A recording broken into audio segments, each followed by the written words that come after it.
Olá, alunos! Bem-vindos, então, à nossa jornada para compreendermos a educação especial. E aí é muito importante nós trazermos esse conceito de educação especial e educação inclusiva, porque ao longo da evolução da educação no Brasil, esses conceitos foram meio que ficando paralelos, ora se complementando. Então começamos a entender o que é educação especial. A educação especial propriamente dita, ela consiste na utilização de ferramentas didáticas específicas que visam atender às limitações que a criança, ou mesmo o adolescente ou adulto possuam, sejam essas limitações físicas ou cognitivas. A educação especial, no entanto, ela não possui um papel de integrador da criança com a sociedade. Isso quando ela é feita de maneira isolada. E, por ser aplicada fora do contexto da educação regular, ela foi vista durante muito tempo como uma educação complementar. Já a educação inclusiva, por sua vez, é um sistema educacional híbrido. Ele vai aliar a educação regular com a educação especial. Isto é, as crianças, adultos, adolescentes com algum tipo de deficiência são inseridas no ambiente escolar normal, dito normal, para que não haja o comprometimento do rendimento escolar dessa criança, faz necessário a criação de uma outra estrutura física, seja dentro da escola propriamente ou em um outro espaço auxiliar, que vise capacitar os professores para lidar com esses alunos diferenciados em suas necessidades.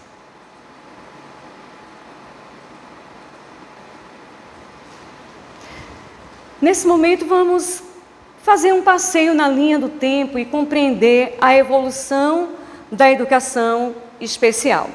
Nessa linha do tempo, nós vemos antes de Cristo.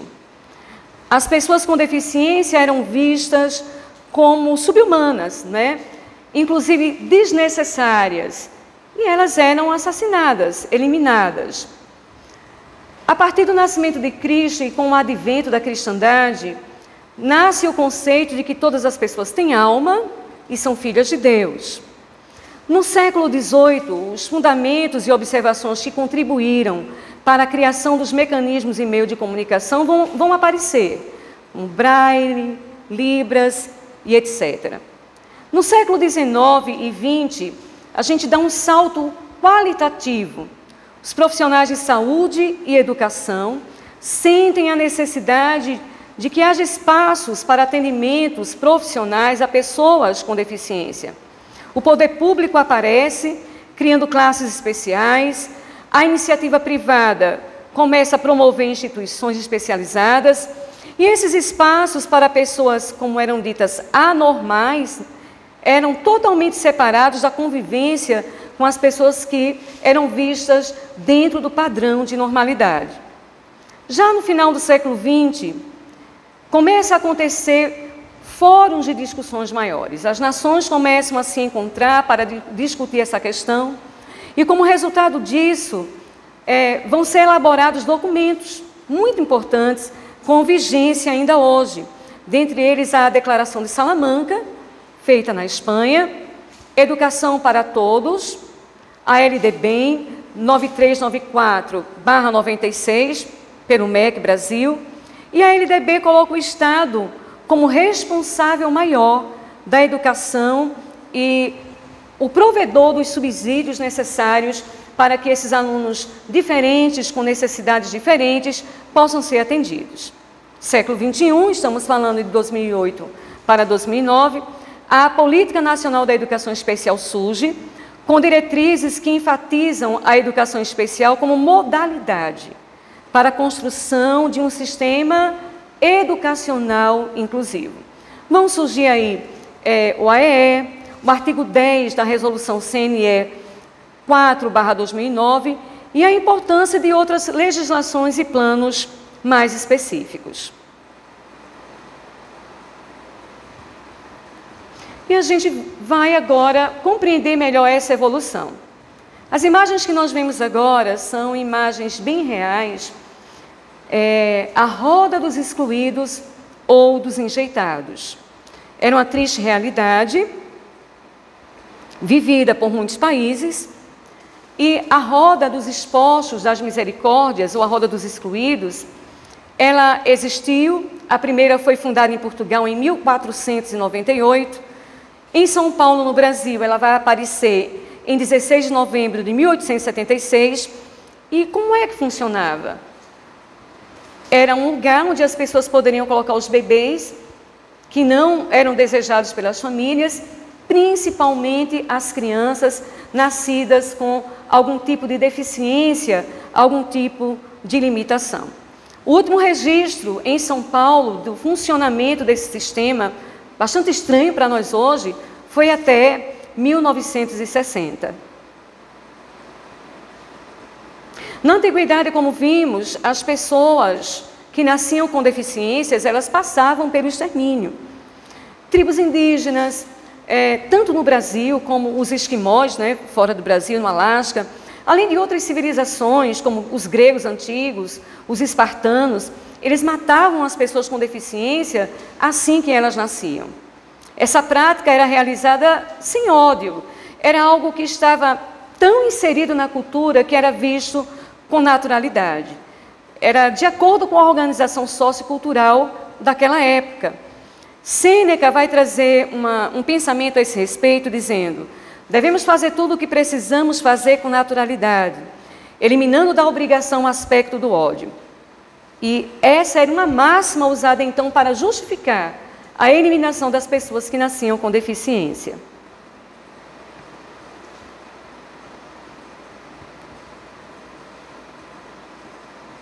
Eliminar então do número dos vivos a todo culpado que ultrapasse os limites dos demais.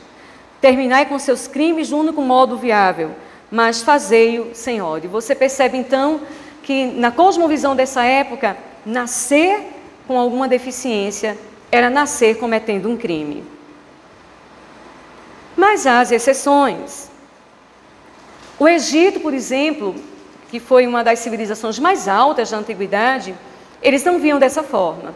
Pelo contrário, o povo egípcio, ele buscava o desenvolvimento espiritual através da tradição de seus ensinamentos. E nesse sentido existia um documento chamado Instruções de Amenemope, que era tido como um código de conduta moral egípcia, e nele estava prescrito que não se devia fazer gozações de um homem cego, nem caçoar de um anão, nem interferir nas condições de um aleijado. Eles acreditavam que não se devia insultar um homem que está nas mãos de Deus e nem desaprovar quando as pessoas intelectualmente diminuídas erravam. Um excelente exemplo de uma civilização inclusiva na antiguidade.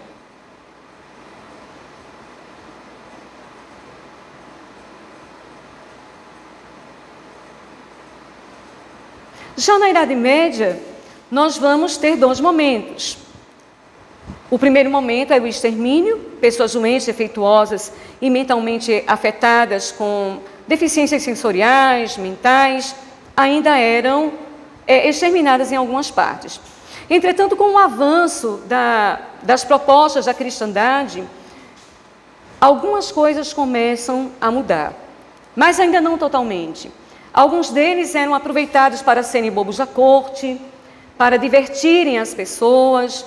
Eram usados também como material de exposição em circos, pessoas que nasciam com anomalias físicas e eram vistos como aberrações.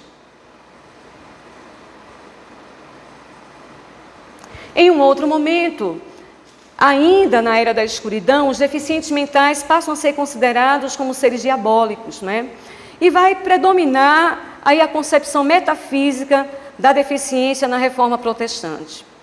Durante o período da Reforma Protestante, considerada a época dos açoites e das algemas, por parte de algumas pessoas, foi dada uma conotação espiritual às pessoas que tinham deficiência.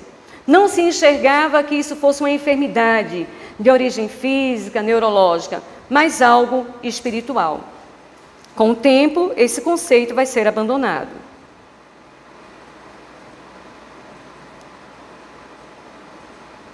E, finalmente, ainda pegando do fim da Idade Média, né, a partir do fim do século XIII, A prática da caridade agora aparece como um serviço social local.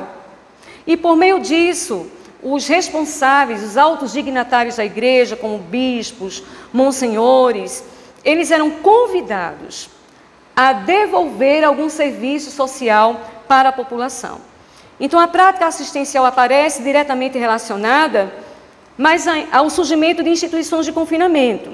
Já é um avanço, mas as pessoas ainda não podiam conviver na sociedade se tivesse alguma deficiência. Já não eram mais mortos, já não eram mais expostos ao espetáculo, mas agora deveriam ser tratados em espaços de confinamento. Com o tempo, isso vai evoluindo e vão aparecer os hospitais, asilos, orfanatos, hospícios, mas ainda padronizado em um modelo de exclusão. As pessoas poderiam viver, poderiam ser tratadas, desde que estivessem apartadas da sociedade.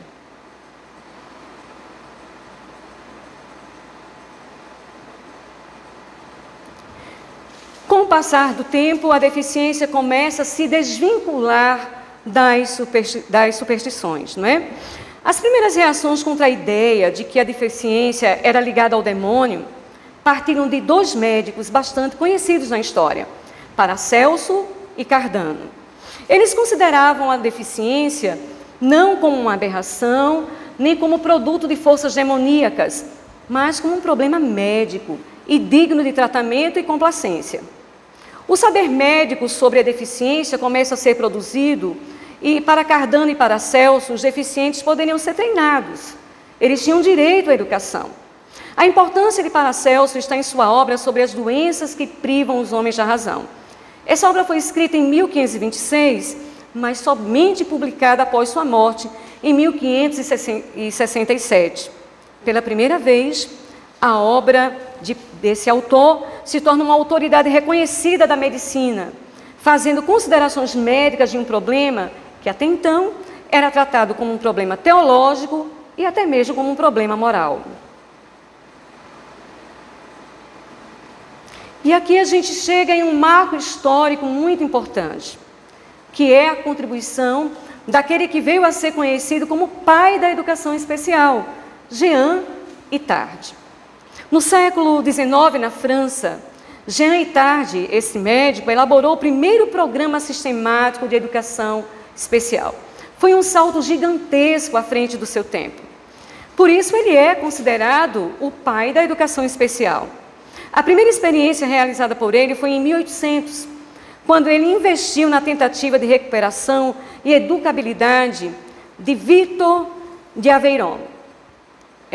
Essa história dessa criança, conhecida como Menino Selvagem, foi retratada em livros, em periódicos, em filmagens, né? E inspirou, inclusive, a história do Tarzan lá na frente. Uma criança verdadeira que foi encontrada na floresta, havia sido lá abandonada, vivendo como animal, não reconhecia nenhuma forma de comunicação. E o Jean Itard acolhe essa criança e começa a cuidar dela, e essa foi classificada como a primeira tentativa de educar e modificar o potencial cognitivo de uma criança diferente.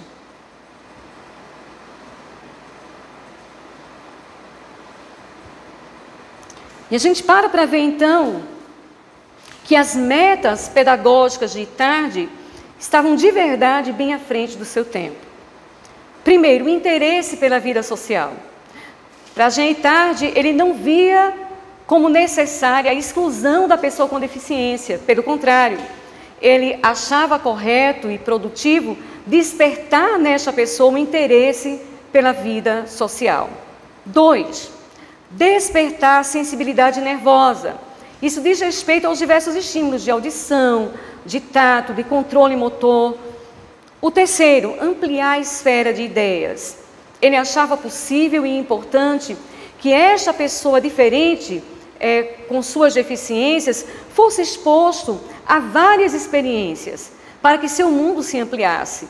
Ora, esse terceiro item aponta para o futuro, a perspectiva da inclusão. 4, levar ao uso da fala.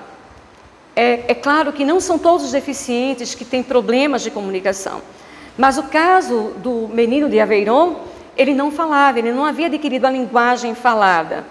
E então, Ittardi coloca como fruto de sua pesquisa diversas proposições que iriam contribuir para a estimulação da linguagem oral nas pessoas com deficiência. 5. Exercitar operações da mente.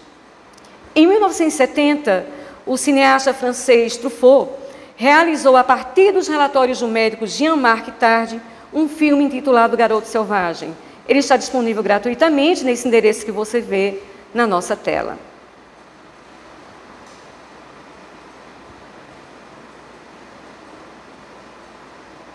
A primeira instituição no Brasil para atendimento às pessoas com deficiência mental promoveu o acolhimento. Isso foi um marco significativo na nossa história. Foi o Hospital Juliano Moreira, em Salvador, Bahia, fundado em 1874, e é considerado como a primeira instituição para atendimento às pessoas com deficiência mental. A influência da medicina aliada à educação nos fez dar um grande salto gigantesco. Mas, apesar disso, as pessoas ainda eram tratadas de maneira separada. Escolas especiais para crianças ditas anormais, escolas ditas normais para crianças que eram típicas. A medicina foi sendo gradualmente substituída pela psicologia, pela pedagogia, e agora eles já não eram mais mortos nem abandonados, mas institucionalizados. No próximo bloco, nós veremos um pouco mais o aprofundamento do termo da deficiência. Eu aguardo você.